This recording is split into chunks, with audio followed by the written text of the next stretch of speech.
And the game of parliamentary ping-pong continues as peers voted through 7 changes to the Rwanda Bill last night, forcing it back into the House of Commons. The amendments include a provision to make sure the legislation has due regard for international law, our favourite, along with proposals to ensure the safety of Rwanda and the protection of those who have served with the UK's armed forces or are the victims of modern slavery. Delays to the bill mean flights to Rwanda now probably won't leave until, well, June at the earliest.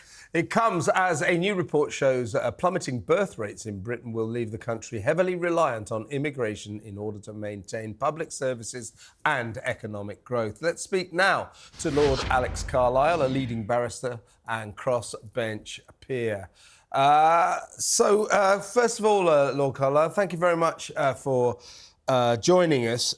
From those of us who are not in the Westminster bubble, we are watching this bizarre game of parliamentary ping-pong. The Commons propose a law. It goes up to you guys and ladies, of course, in the House of Lords. You knock it back saying, oh, we don't like 10 aspects of this. The Commons say, well, we actually do, so you can have it straight back. You guys say, oh, well, 7 we don't like now. And on it goes. And this is going to go on until after Easter, and in the end the Commons will be able to turn around to the House of Lords and say thank you very much for your input, we don't need it anymore and we're going to do what we decided originally. What do you think the people of Britain think about this? I think the people of Britain want Parliament to behave properly. I think they want the United Kingdom to have a good reputation as a country in which international law is followed. I think they want London to continue to be a centre of international trade and professional advice, including legal advice, which depends upon the UK being a dependable legal jurisdiction. And I think they want a parliament in which people do what they were either elected or appointed to do. And those two things, election and appointment, are actually compatible. The House of Lords has a role. The role of the House of Lords is to improve legislation so it comes up to our normal legislative standard, and so that it is clear and understandable.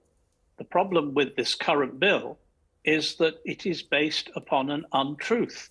It is not yet proved that Rwanda is a safe country, as the Supreme Court made clear. There is a treaty between the United Kingdom and Rwanda, but the effectiveness of that treaty depends upon Rwanda carrying out a number of very important tasks. Not all those tasks have been carried out. So the House of Lords has been doing its job. And I believe if anybody got round to asking in a proper way the public whether they want the House of Lords to do its job and whether they rely upon the House of Lords to do that job rather than the House of Commons, the answer would probably be overwhelmingly in favour of the House of Lords on this occasion. Look, I think you said earlier that you think the people of Britain want their country to follow international law. I have a feeling, frankly speaking, when you speak to people on the doorstep and look at polling, that the people of Britain don't give 2 hoots about international law when it rubs up against the democratic will of the people. I think a lot of people out there are fed up. They want to see the boats stop crossing the channel. They want to see those flights take off, and it's not happening. And I don't think they give 2 hoots about this idea that we might look bad on the global stage. I think you're wrong. It's sometimes... She's not wrong, Lord Carlile. She is not wrong. Sorry, do you really think people around the country lie awake at night worrying about Britain's reputation on the international stage? They want the boats stopped and they want people to fly to Rwanda. Why can't you lot get on with it? Can I make my answer now? First of all, you made a point about the boats being stopped. Well, overnight, last night, over 400 people were intervened with on a boat crossing the channel. So there is very little evidence that the boats are being stopped by this particular measure. I do not believe that knowing that the British government wants to send people to Rwanda is putting off people who wish to come to this country. And it is slightly bizarre, isn't it, that people who come in the back of a lorry are not regarded as illegal. They go through the normal process of applying for political asylum, and some of them get it. But apparently arriving in a boat puts them out of the legal system. As to what people think on the doorstep, well, though I haven't been a party politician for some years, I suspect I've knocked on several thousand more doorsteps than either of you. And I will tell you that when you talk to people about certain subjects, like the reputation of our country internationally, like why Britain has always been a leader of international opinion or a major participant in international events, that is because we have a very good reputation. We are not a banana republic, and we must remain in that way. I'm sorry, as someone who's been elected to Parliament probably more recently than you, that was the European Parliament with the Brexit Party, I'm pretty sure that the voting cohorts who gave us the majority and made us the biggest parliamentary group in the whole of that Parliament, including every single member state, were people who, frankly, were fed up with this system, supranational legislation dictating what people want to happen in this country. I think my election was a living embodiment of that. Well, I mean, you can think what you like, but I am relying on my experience standing in first local elections and then parliamentary elections, which I think are frankly very different from the European elections. The real doorstepping is done in parliamentary and local elections, and I stand by what I say. You disagree, but I believe that what is happening at the moment in relation to this bill is the legitimate exercise of parliamentary scrutiny by the House of Lords. I don't want to block this bill. I want this bill to be acceptable. At the moment, it isn't. But Holly, you want it to be acceptable, but you don't think it's going to work. Because you just said a few minutes ago. No, but you just said a few minutes ago that it's not being a deterrent at all. It's not going to work. You don't want to block it, but you want it to go through. I mean, which is it?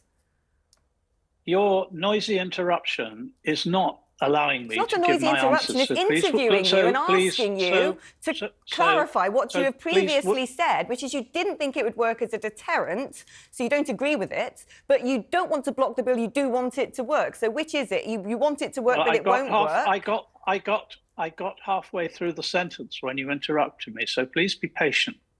I believe that this bill could be made to work with a little improvement. The government, very sensibly in my view, has decided not to return with further ping-pong, which is a normal parliamentary process, next week, as was intended. We were all told it was going to happen next Tuesday.